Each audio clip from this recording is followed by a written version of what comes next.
Welcome to Satsang.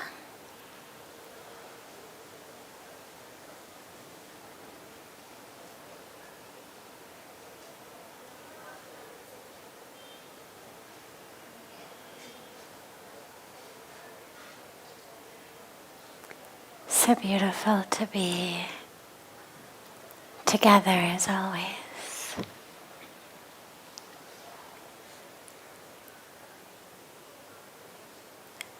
We'll start with one of the questions that comes from our online internet family, joining us from all over the world. And then we'll take any questions that any of you may have.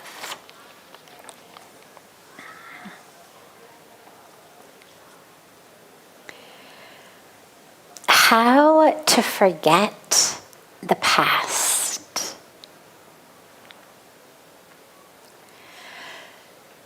So I don't think actually the goal is to forget. Our memory is a good thing. You know, I'm 52, and so most of my friends from growing up, most of my new friends since I've been an adult, tend to be around my age. Many of them are even a bit older. And one of the topics of conversation that goes around a lot is, oh my God, am I losing my mind? And whether it's sort of age-related, everybody worried about early onset Alzheimer's or dementia or menopausal brain melt or whatever it may be, this is a conversation that tends to happen a lot of, oh my God, where did my memory go? And I mention this because being able to remember things is actually a sign of health. So I don't think the goal is to forget our past, but simply to unhook the emotional charge behind some of the things that have happened. The memories themselves, in many ways, build the lessons that we have for today. You don't want to live in the past. Our meditative practices, our spiritual practices are all about be in the present moment. When we meditate, our mind goes either to the past or the future. We bring it back to the present. The techniques around working healthily with your mind are all about staying out of the past, out of the future, staying in the present, in the moment. But that doesn't mean that we forget the past or that we don't plan for the future. That which we learned in the past, that we've experienced in the past, it forms the lessons we have now. If you get up in the middle of the night to go to the bathroom or get some water and you stumble over a chair or a table, let's say, in your living room or in your bedroom, well, the fact that you can remember that the next morning is really good because it's going to inspire you to move that chair out of the way so that you don't stumble over it again the next night. If you do business with a friend who ends up not holding up their end of the deal and stealing a whole bunch of money and lying to you and betraying you, it's actually a good thing to be able to remember that when that friend comes back to you again and says, hey, I have an idea for a business. Let's do it together.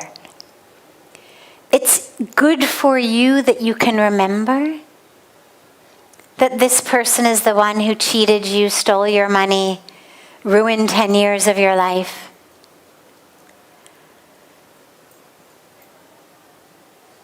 Learning from our past is how we grow. The experiences we've had form in many ways the subconsciousness of us, the autopilot of us, the habits of us. So if you're ever wondering, God, why am I like that? Why do I get upset about this? Why do I worry about that? Why do I always react in this way? If you go back into your past, chances are you're going to find the reasons for that. So don't forget the past. Don't try to push memory out. Because actually all that does is burn it straight into your mind. The more you try not to think about something, the more you think about it. So if I say, close your eyes right now, think about anything except elephants. Whatever you do, just don't think about elephants, okay? Anything but elephants. Just no elephants. Like, get elephants out of your mind, okay? All right, open your eyes. What did you think about? Anybody think about elephants? Right? Now, why? Because you're spending all of your time and energy on elephants. The fact that you've put not in front of it, or no in front of it, or get out, doesn't change the fact that what's in your mind, elephants. In the same way, if you are trying to push your past away, forget the past, what is burning in your mind? Your past. If I'm trying to forget how someone hurt me, I'm spending all of this brain energy saying, I'm not going to remember how they stole all that money. I'm not going to remember how they hurt me. I'm pushing out how they hurt me. But what's in your mind? They hurt me. Instead, all we need to do is unhook the emotional charge to it. Okay. They stole the money, they ruined the business, they lied, they cheated. Can I remember that factually without losing myself in anger or pain or resentment? That's the key. It's not forget what happened. It's free yourself from the emotional baggage of it.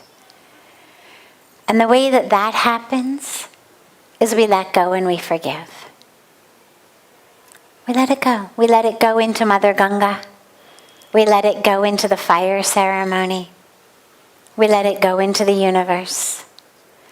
And we let it go with one prayer. Oh God, whatever they did, whatever may have happened, help me be free. That's all it is. It's just about your freedom. Help me no longer be stuck in that. Because anger makes us stuck. Grudges make us stuck. Resentment makes us stuck. Pain makes us stuck.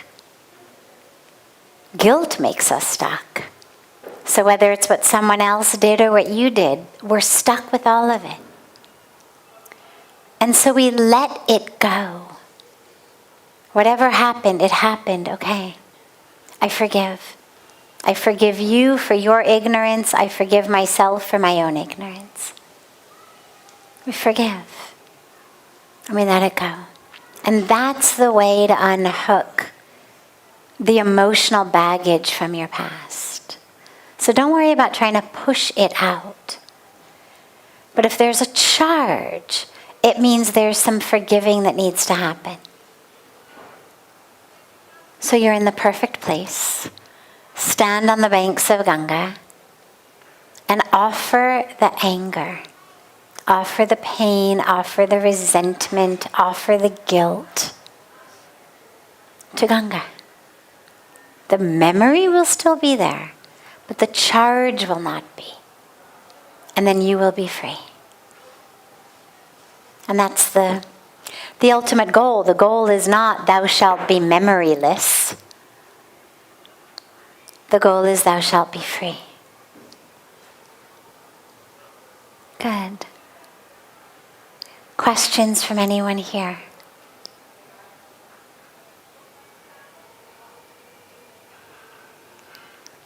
Yes.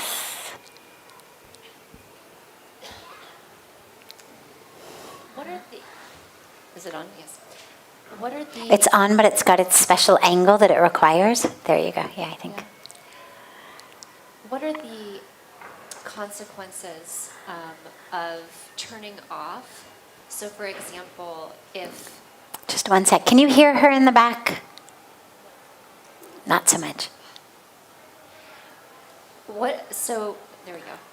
So what are the consequences of turning off? So for example, if in the West I drink milk and I know that it causes harm to the cows, to the babies, to that whole relationship, yet I like milk, so I decide to just turn that switch off. What are the broader Okay, good. consequences? So she asked, what are the consequences of turning ourselves off? So today being World Vegan Day, I had spoken in the Arti about not drinking milk. Unless, of course, you're living in a traditional situation where you've got a cow in your house and the cow is treated like a member of your family and cared for and loved, and you would never dream of killing the cow just because it no longer gives milk. And unless you're living in that environment, as very, very traditional Indian families did, milk is violence. And so she said, well, what if I hear that and I know that, but I like drinking milk? And so when I go to buy milk, I have to turn off that information about how harmful it is. What are the repercussions, the consequences to ourself when we have to turn off? I don't know of any scientific study on that could say, well, when you turn off, here is what happens to your immune system response, or here's what happens to your likelihood to be depressed or anxious. But my instinct is, from just the way it feels inside and what I know about human psychology, is that we are severely harming ourselves. Any way in which we restrict our consciousness, restrict our awareness, restrict our ability to be human, we're harming ourselves. If not physically, it may not have an impact on your immune system necessarily, the act of doing it. The milk will, but the act of shutting yourself off may not. But it's certainly going to have an impact on your emotional well-being, on your spiritual well-being. On a spiritual level, it's simple. We're living non-truth. If you look at the foundation of yoga, so Patanjali, the sage Patanjali, the founder of Ashtanga Yoga, the 8 limbs of yoga, gave us these 8 limbs. Well, asana is limb number 3. Limb number 1 and 2, the very foundation of yoga, are what are called yam and niyam. Or in the West, I've heard them called the yamas and the niyamas.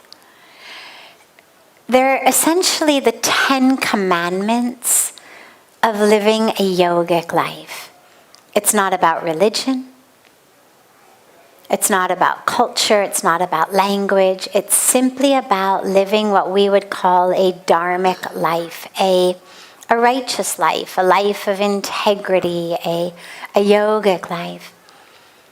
I won't go into all of them, or that would take our whole time, but the first one is ahimsa, or nonviolence. The second one is satya, truthfulness. So if I know that milk is wrong and violent, but I shut that off so I can drink it anyway, I've just violated 1 and 2, the very core premise, the very foundation of a practice of yoga. So it doesn't matter how long I can stand on my head. If I violated the very core foundation, then it becomes what we would call acrobatics or calisthenics or 100 other things, but not yoga. It's only yoga if it's founded upon yam and niyam. So the spiritual answer is easy. You've essentially shot yourself in the spiritual foot. You've handicapped your ability to rise spiritually if you are quite purposefully living in untruth, and especially untruth that allows violence to happen through you. It's the same things, by the way, that we told ourselves in America when slavery was legal. Oh, black people don't feel pain. I mean, if you read the stuff, the propaganda that was used to continue for slaves to be legal, your jaw would hit the ground today.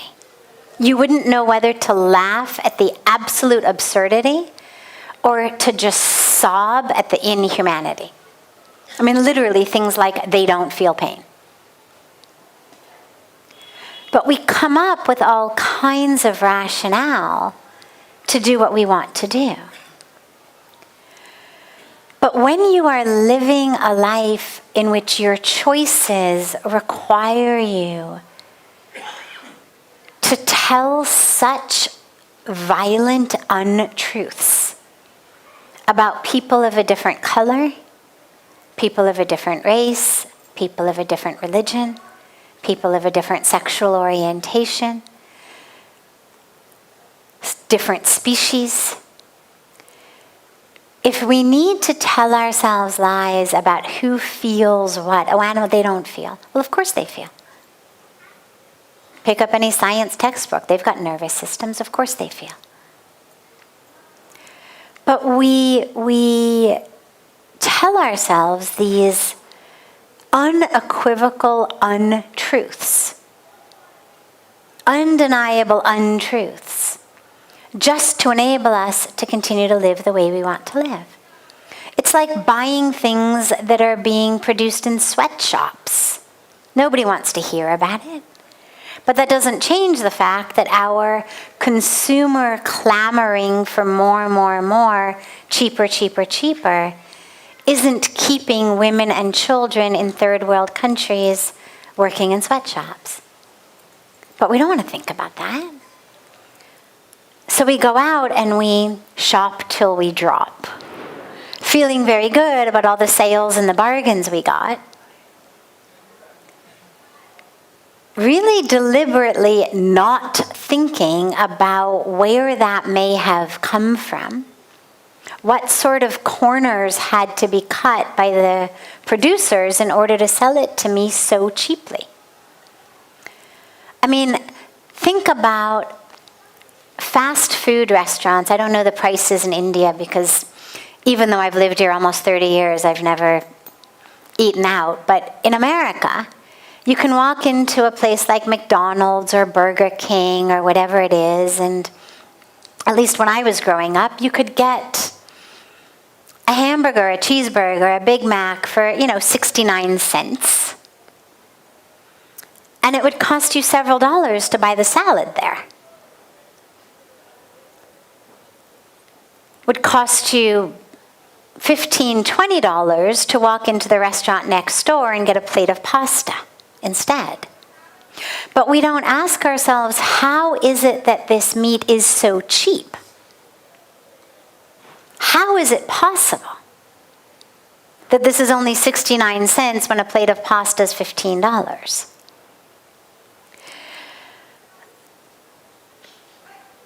We allow ourselves not to think so that we can keep living the way that we want to live. 69 cents, great.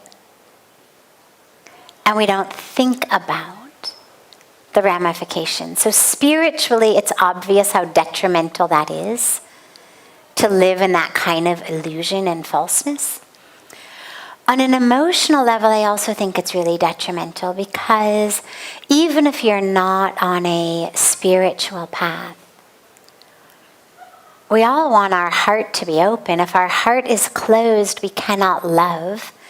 We cannot receive love. We cannot live in joy and ecstasy and peace. I mean, if our hearts are closed, we are lonely and miserable. But if I need to push away the truth of the world in order to live how I want to live, I've got to close my heart. Whether to the women and children in the sweatshops, whether to the cows and how they're being treated. And so I'm shutting down my heart.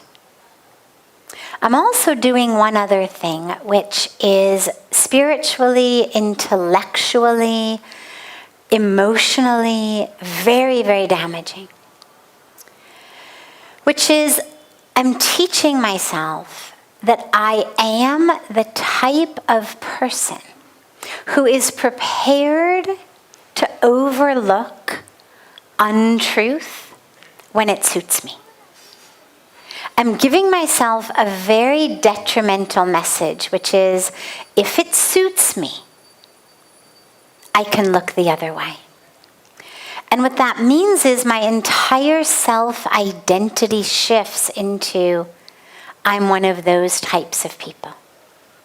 I may like it, I may not like it, I may be proud of it, I may not be proud of it, but either way, I know what I've done. Consciously or subconsciously, my inner knowing knows exactly the truth I have pushed away. Which means when I think about myself now, I'm not a warrior for truth, a warrior for love, someone who embodies that. I'm now someone who, if it suits me, I can look the other way. And that is not the type of self-identity that you want to have, because that becomes what we call a slippery slope. And then you start to discover that you can look the other way for other things, because, hey, I'm the type of person who looks the other way. And for anyone on a path of spirituality, we've got to be committed to truth at all costs. At least with ourselves. With others, Bhagavan Krishna tells us in the Gita that right speech, what he calls tapas of speech, is that which is true, but also kind and beneficial. So when you're telling something to someone else, you have to also ask yourself, well, it may be true, but is it also kind and beneficial? And if not, we don't speak it. But in terms of ourselves, it has to be truth at all cost. Truth at any cost, whatever it may be. Full truth, complete truth, we like it, we don't like it. It's convenient, it's not convenient. Otherwise, how can we live? How can we live if we're lying to ourselves? So, yeah, I think the internal repercussions of consciously shutting yourself off are very, very damaging. And this is why, by the way, on the subject of vegetarianism,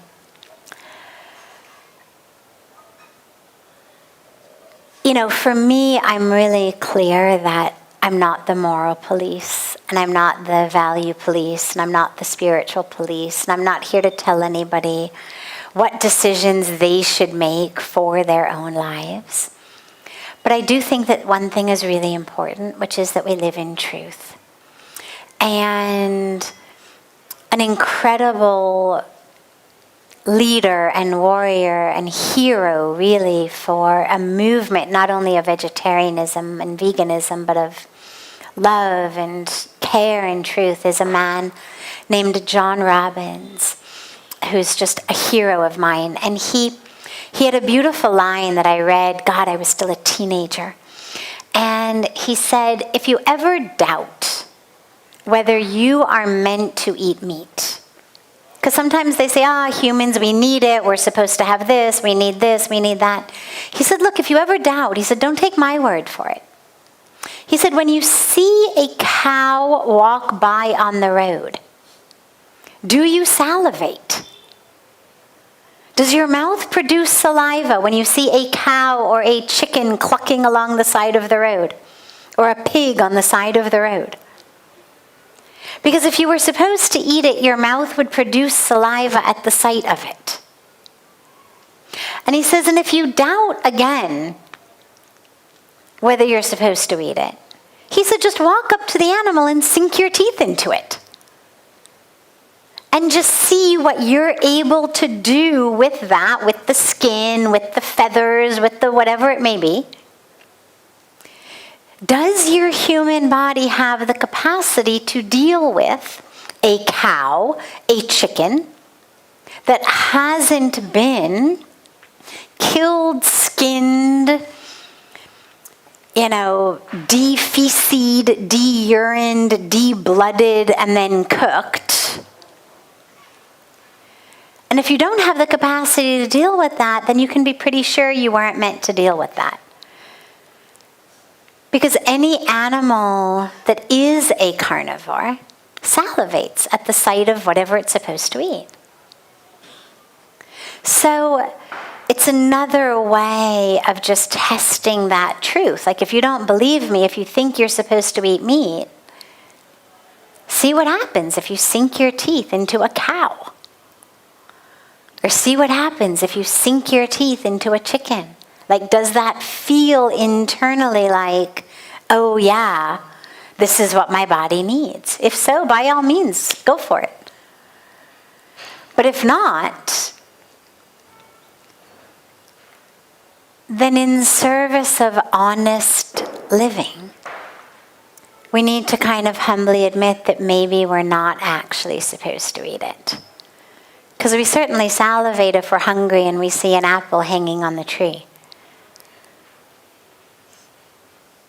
We certainly salivate when we see that which we are meant to eat if we're hungry.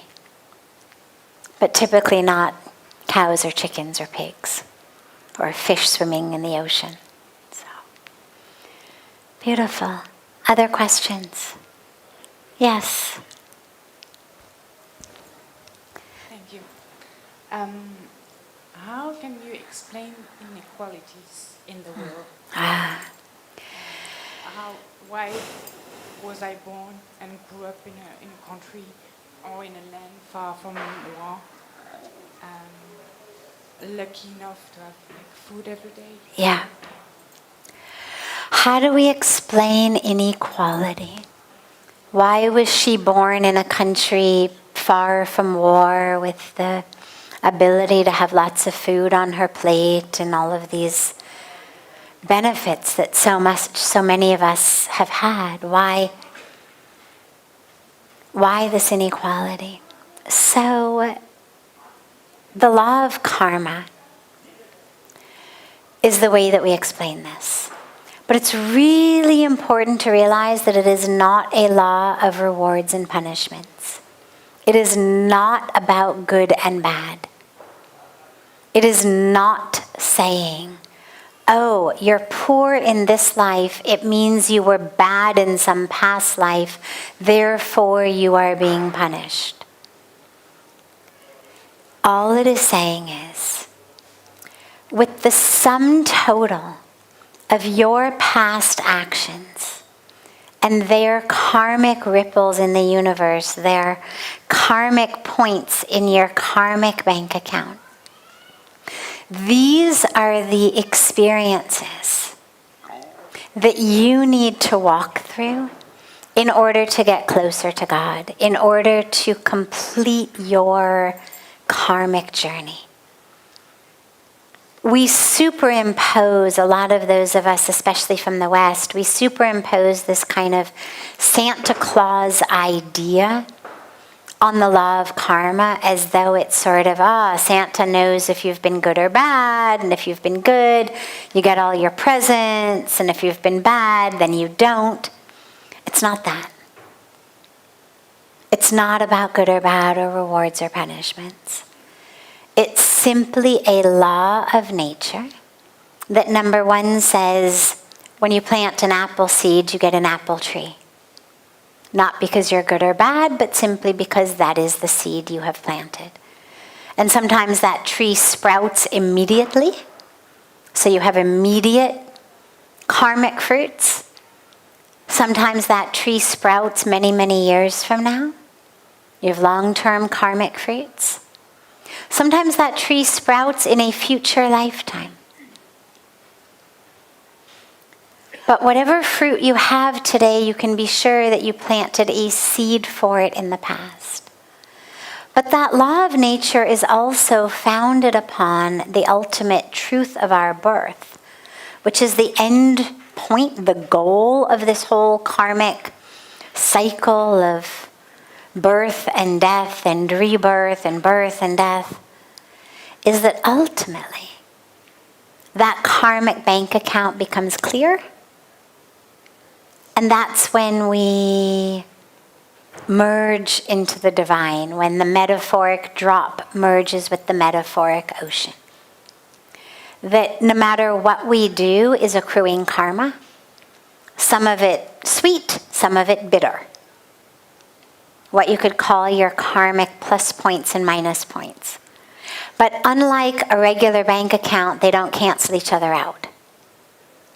So the good deeds you do, the apple seeds you plant are going to come back as apples. You've got to be here on earth to eat those apples, metaphorically.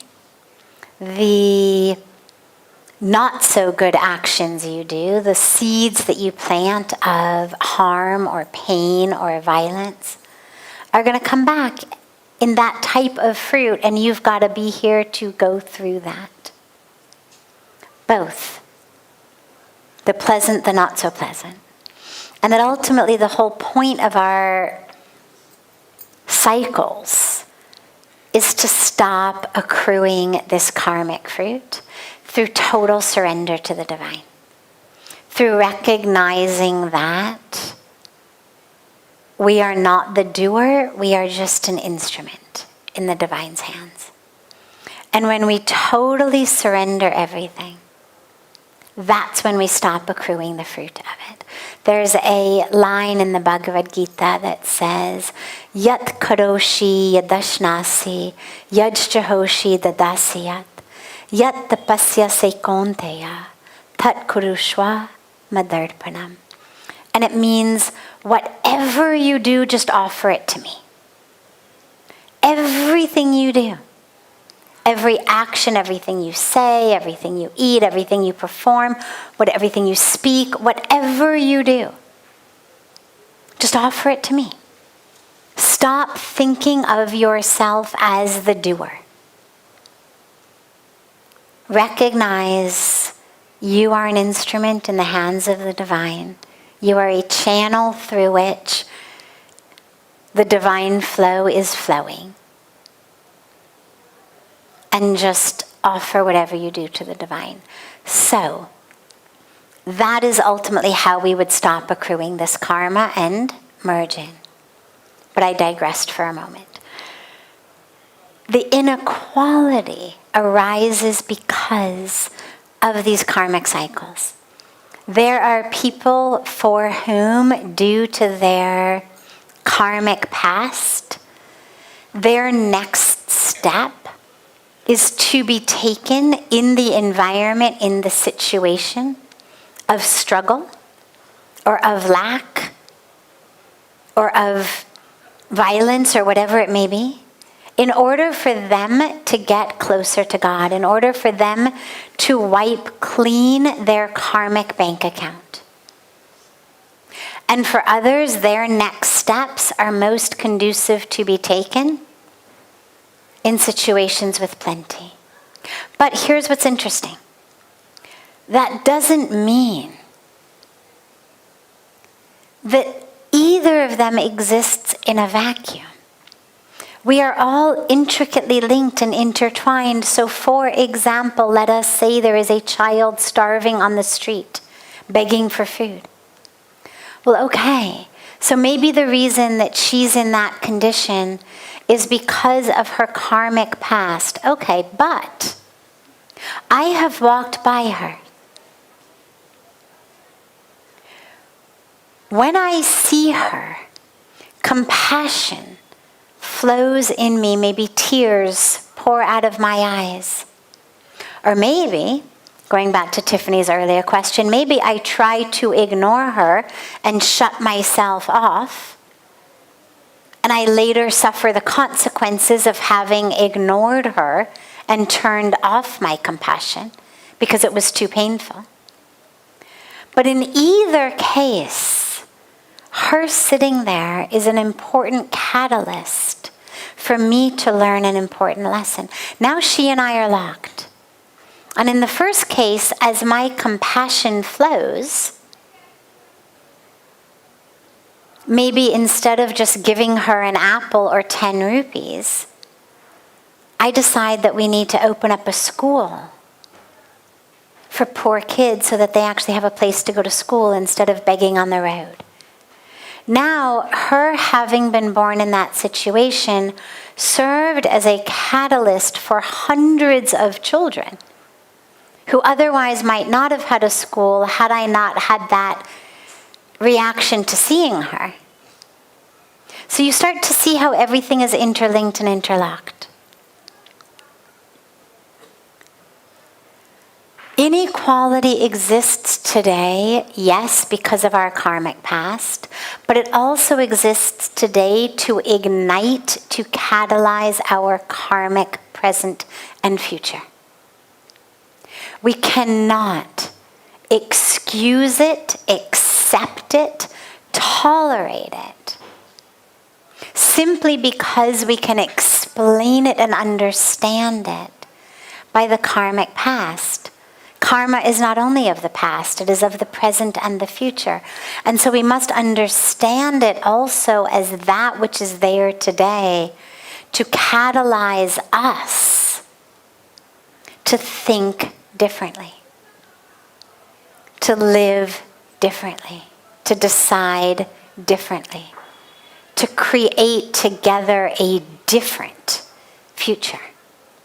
If the inequality were not so dire, if it were not so severe, if those who were discriminated against were not suffering so much, their voices would not be so loud. If their voices were not so loud, we might not hear them. And if we didn't hear them, we might not act. And so it all intersects together. Do not think that just because you were born somewhere without war, or that you were born somewhere with plenty of food and the opportunity that we all have is because we were somehow born exempt from engaging in the drama of this karmic journey. It's just that's the role we play. We play the role as someone who, uninjured by the war, of someone who not needing to live in survival mode, not needing to simply worry about whether they're going to be blown up today, is actually able to have the mental stillness and spaciousness to work for peace, to work to bring more love and understanding in our world. Even if it's not necessarily to those who are suffering, because we may not have the capacity, the influence, the impact to actually be able to do something there, but we can do it in our world. Because it's brewing everywhere. It happens to have exploded as the volcano of the Middle East at the moment. But it's brewing in pockets everywhere. There are volcanoes that haven't yet erupted all over this planet. And that's why we need to be instruments, bringing that peace and love. And when we look at the violence and it rips our heart out, it inspires us to serve. It inspires us to act in whatever way we can, to be those instruments of peace. And circling back to that digression I had taken into the Bhagavad Gita and the teaching, as we act, we remember that it's not about us. It's not, oh, me, the great peace builder, or oh, me, the great humanitarian. It's just about us, each of us, being an instrument in God's hands, being the channel through which divine flows in a certain way, in a certain time. And just anchoring in that as much as we possibly can. And anchoring in gratitude that we are not suffering in that way. And just asking the universe over and over again, how can I serve? How can I serve? How can I serve? And keeping our eyes and our hearts open to those messages. Yeah. Other questions? Yes. Thank you. Thank you. How will I control my anger? I'm so sorry, could not hear you. How will I control my anger? How do you control anger? Great. So anger is best prevented rather than trying to be conquered when it's there. But we'll deal with both of them separately. So once anger is already there, how do you deal with it? The moment you recognize it's there, just stop. You might be in the middle of yelling. Just stop. The moment that you realize, oh my God, I've lost myself in anger, just stop. When I was a kid, I imagine the same is true for many of you. When I was a kid, they used to play this game where they would put on music and we would dance or move or whatever. And whenever the music stopped, you had to just immediately freeze in place. Like whatever position you were in, you had to just freeze. And it was fun because everyone was always in kind of funny, wacky positions because they'd been dancing. The moment the music stopped, you froze. And then they would turn it on again and you'd dance and then it would freeze. And you've got to be able to do the exact same thing with anger. The minute the brain registers, oh my God, I'm angry. I'm acting in anger, not just, oh my God, there's an experience of it in me, but I'm acting in anger. Just freeze. You may be worried that the person in front of you is going to think you're very silly, that you're going to somehow lose your footing with them if you admit that you've lost yourself in anger. But don't worry. I guarantee it, they will have much more respect for you if you stop in the middle of a tirade than if you keep doing it. Nobody respects anybody who loses themselves in anger. We may think, many badiya chista se dikhaya usko.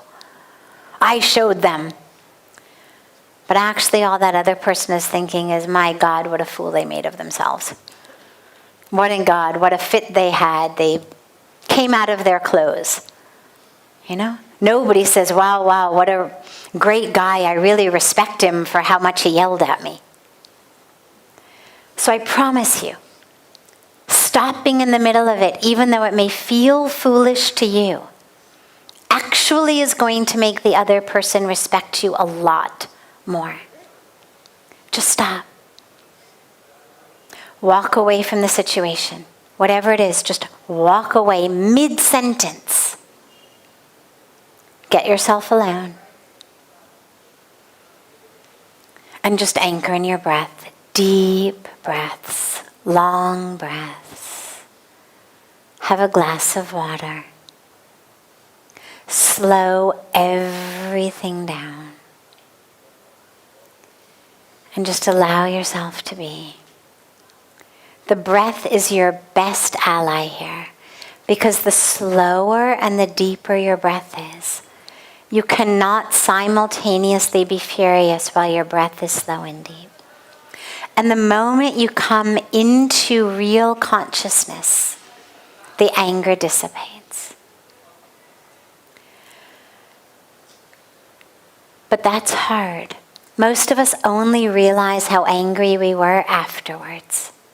We say, oh my God, I can't believe what I said or did. I shouldn't have been so hard. And then we find ourselves going back and apologizing. Oh, that wasn't me. You know, it's like they used to do those your brain on drugs commercials. Right now we need your speech on anger commercials. Like this is what your speech looks like on anger. We say, that wasn't me. See, it was just my speech on anger. But it was you. It just was you overtaken by unconsciousness. Because anger arises in unconsciousness. Which means the best way to prevent it is to stay conscious. You will notice anger starting to well up in you. You'll notice it from far away. Just someone says something, they do something, and you just start to notice. The heart rate starts going up, the palms start to feel a little sweaty. Just come back. It's okay. It's okay. It's not worth it. Choose peace. Choose peace in every moment. Now, that doesn't mean that we don't get angry about things that we should get angry about. Inequality should make us angry.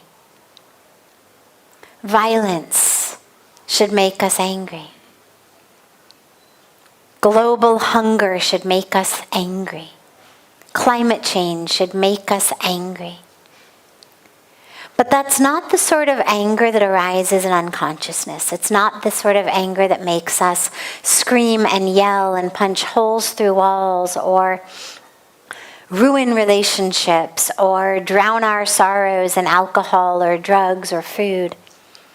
We don't do things that we later regret when we are in what I call righteous anger. That's the anger that serves as a catalyst. That's the anger that actually leads us to build schools, form NGOs, do something to right a wrong situation to whatever extent we have the capacity. But the type of anger that steals our control is unconscious. So just stay conscious and recognize you not being angry doesn't mean what the other person did was okay. It just means that you're not a slave. It means that you're not a slave to what someone else says or does. They may have been mean, obnoxious, rude, totally uncalled for. And you can still be calm. And you can still be peaceful. Because you are not a slave. Use that free will to choose peace. Because anger kills you. Literally, chemically, biochemically. The chemistry that anger dumps into your body is toxic. They always say anger is like drinking poison and expecting the other guy to die. So just refuse to drink that poison. Refuse to be a slave to someone else's ignorance or arrogance or ego or confusion or their anger. Other people can be in the midst of whatever karmic drama they're in. But you've got responsibility just for your own. So just refuse to be a slave to what they've done or said. Choose that love. Choose peace every minute, every moment. Great. Have a beautiful, beautiful rest of your evening, everyone. And I look so forward to seeing you tomorrow. And so much love to you all.